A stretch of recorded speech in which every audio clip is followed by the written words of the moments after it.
Hey, I got Mr. Rio Turner here with me on the Keep On Moving podcast, man. I just want him to tell y'all a little story about how he went through his little things, trials, tribulations, and how he grew. Yeah.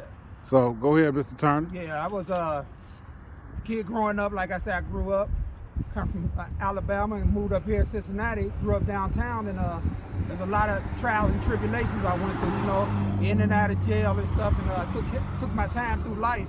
Then I started raising my children. After I started raising my kids, I had to figure all this stuff out. One thing I came to realization about is that us as black folks, we need to learn how to stick together, because we weren't really sticking together like we should. But I got my own business started one day. I started driving around using somebody else's Sprinter, and I met a guy that really put me on.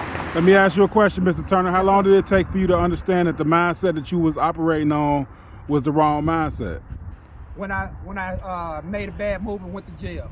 Okay. And I knew trying to do things my way wasn't done my way. I had to turn in that little quiet place and talk to the Lord about my situation.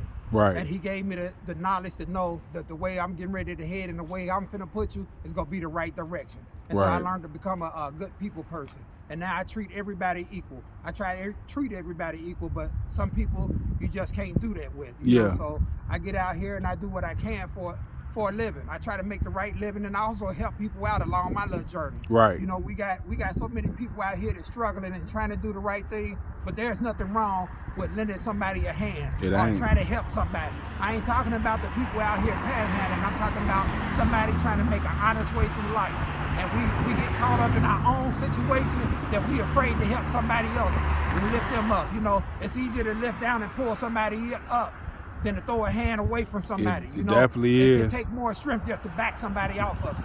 So we need to learn how to really give somebody a hand, especially our own people. What you think really plagued the black community today? Selfishness. Selfishness. Selfishness has become a big part of the community way. Right. We used to, back in the day, here I am over 60 years old, and when I was growing up, we used to be family. Yeah. You was like my nephew. Yeah. I help you anytime. I make sure you don't get in trouble. I chastise you. Right. Make you get home. Do all them things.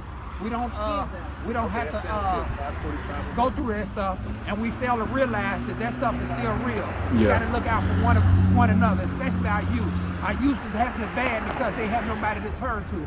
Some of them don't even have a mother or a father that can help them because they on drugs and stuff. Let me ask you a question. What's up with the OGs now? Why you think the OGs ain't reaching the youth? Because they drugging out themselves.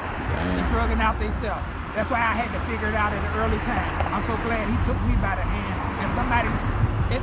Be honest, it took a white man to really believe in me for me to know that I could start helping my own people. Yeah. But that white guy let me know we all are equal, and he told the truth. Because we all are equal. But there's nothing wrong with lending somebody else a hand, regardless of what their color or creed is. You know, but we gotta get used to building our neighborhoods up. We gotta get out here and try to do the right thing for one another. Right. You just as equal as I am, no matter what I have. For sure. If I got $30, you got $30, and I should see that you make that same $30 I'm making. Exactly. You know. What you do now? I got my own business. I own a limo service. It's called Real Deal VIP Services. I do artists, rap groups, church groups, funerals, weddings, parties, birthdays. You know, and I love doing what I do. And I also give some of the best deals in town. But what bothers me so much, especially with our people, you try to give them a deal and they want even a lower.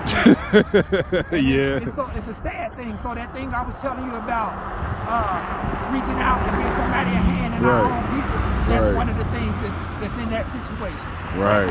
So we need to learn how to just get along, do the right things with one another. Who taught you the business game? Who gave you your business acumen? I've been doing transportation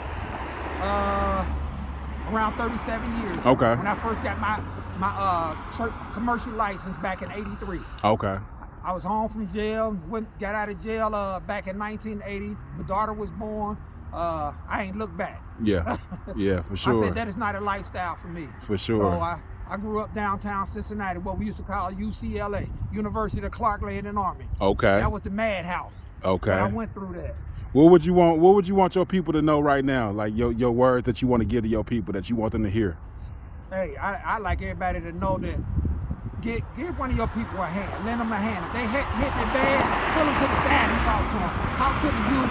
Talk to the adults. Talk to the ones that ain't even thinking about making it nowhere, being in the same spot. Don't let your brother man be in the same spot all the time. If you can lend them a hand, lend them a hand. Don't be selfish with your life. Be a selfless person, not a selfish person. For sure. Thank you, Mr. Turner, man. I appreciate your time, and I see your growth. I see how you're going. Yes, sir. Love you, man. Love you too, brother. For sure. All right.